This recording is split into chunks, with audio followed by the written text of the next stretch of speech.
दोस्तों, हम पिछले वीडियो में ऑटोप्सी के बारे में जाने थे और उसके टाइप्स के बारे में जाने थे। आज हम यह जानेंगे कि ऑटोप्सी में क्या चीज़ अनिवार्य होता है, दोनों प्रकार में क्या अनिवार्य होता है, उसके बारे में आज पढ़ेंगे। Consent of autopsy. ऑटोप्सी में किस चीज़ की स्वीकृति की ज़रूरत होती है, उसके बारे में पढ़ेंगे। Medico-legal autopsy. No consent is required from relatives, but legal permission or authorization requisite from police is must. इसमें किसी भी रिलेटिव्स की कंसेंट की ज़रूरत नहीं होती है, अर्थात इसमें किसी भी रिलेटिव्स की स्वीकृति की ज़रूरत नहीं होती है, लेकिन इसमें लीगल परमिशन और ऑथराइजेशन की ज़रूरत पड़ती है। डेट्स मीन्स इसमें पुलिस की ऑफिशियल ऑर्डर की ज़रूरत पड़ती है। अगर ऑफिशियल और पुलिस इसकी ऑर्डर नहीं देती है तो हम मेडिको लीगल ऑटोप्सी नहीं कर पाएंगे। सेकेंड है pathological autopsy. Consent from relatives compulsory. Pathological autopsy में रिलेटिव्स से संबंधी के कंसेंट की ज़रूरत होती है। दैट्स मीन उनके स्वीकृति की ज़रूरत होती है, नहीं तो हम पैथोलॉजिकल ऑटोप्सी नहीं कर पाएंगे। नेक्स्ट हम difference between medico legal and pathological autopsy के बारे में जानेंगे। मतलब मेडिको लीगल और पैथोलॉजिकल ऑटोप्सी में क्या डिफरेंस होती है, क्या भिन्नता होती है।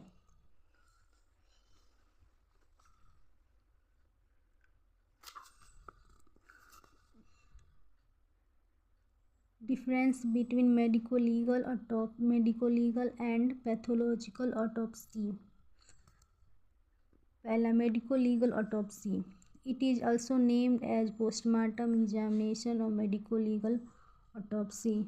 हम इसे पोस्टमार्टम के एग्जामिनेशन के नाम से भी जानते हैं और मेडिको लीगल ऑटोप्सी के नाम से भी जानते हैं। Consent from relatives is not required. Medico legal autopsy में रिलेटिव्स की कंसेंट की ज़रूरत नहीं पड़ती है, मतलब उनका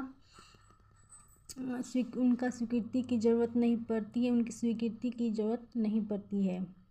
it is conducted under legal authority and police authorisation mandatory.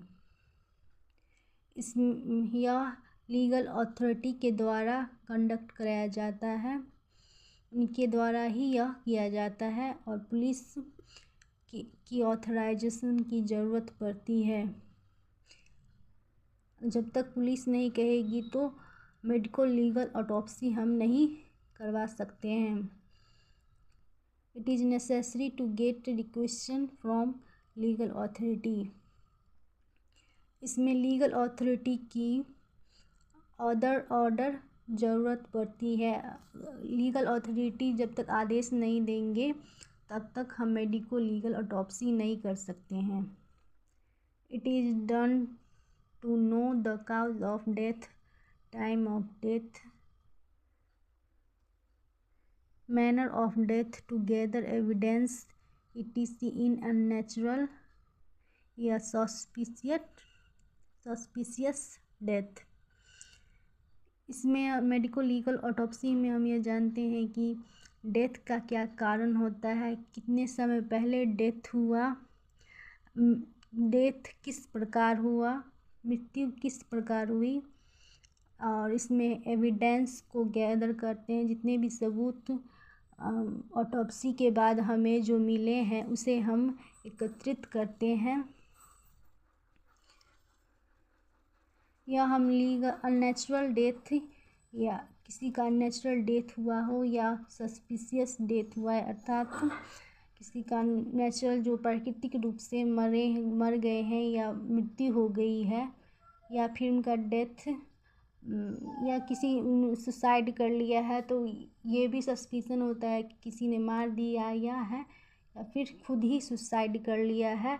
यह सस्पिशियस डेथ होता है। नेक्स्ट, पैथोलॉजिकल ऑटोप्सी का डिफ्रेंशिएट करेंगे मेडिको लीगल ऑटोप्सी से। It is also named as pathological autopsy और एकेडमिक ऑटोप्सी। इसे हम पैथोलॉजिकल ऑटोप्सी को हम पैथोलॉजिकल ऑटोप्सी और एकेडमिक ऑटोप्सी के नाम से भी जाने जाते हैं। यह कोई ऐसा होता है जैसे कॉलेज में वगैरह में मतलब स्टडी के लिए हम उसका ऑटोप्सी करते हैं, किसी भी मरे हुए व्यक्ति का ऑटोप्सी करते हैं, ताकि हम उसके रिसर्च करें, ताकि उस पर हम जान सके कि व्यक्ति की मौत किस प्रकार होती है। मतलब एक तरह से शिक्षा के लिए हम इसका इस्तेमाल कर सकते हैं। Consent from legal guardian is mandatory. इसमें भी लीगल गार्जियन का कंसेंट की ज़रूरत होती है। It is not necessary to conduct under legal authority. इस पैथोलॉजिकल ऑटोप्सी में ज़रूरत नहीं होती है कि हम कोई भी लीगल अथॉरिटी या पुलिस के अंडर ही हम पैथोलॉजिकल ऑटोप्सी करवा सकते हैं। No requisition required. इसमें किसी भी पुलिस के ऑर्डर की ज़रूरत नहीं पड़ती है। द ऑटोप्सी में भी कंप्लीट और पार्शियल। पैथोलॉजिकल ऑटोप्सी पूरा ऑटोप्सी नहीं करते हैं या पार्शियल ऑटोप्सी करते हैं। It is done to confirm clinical diagnosis in natural and hospital death where cause of death is uncertain. It is done to confirm clinical diagnosis in natural hospital death where cause of death is uncertain.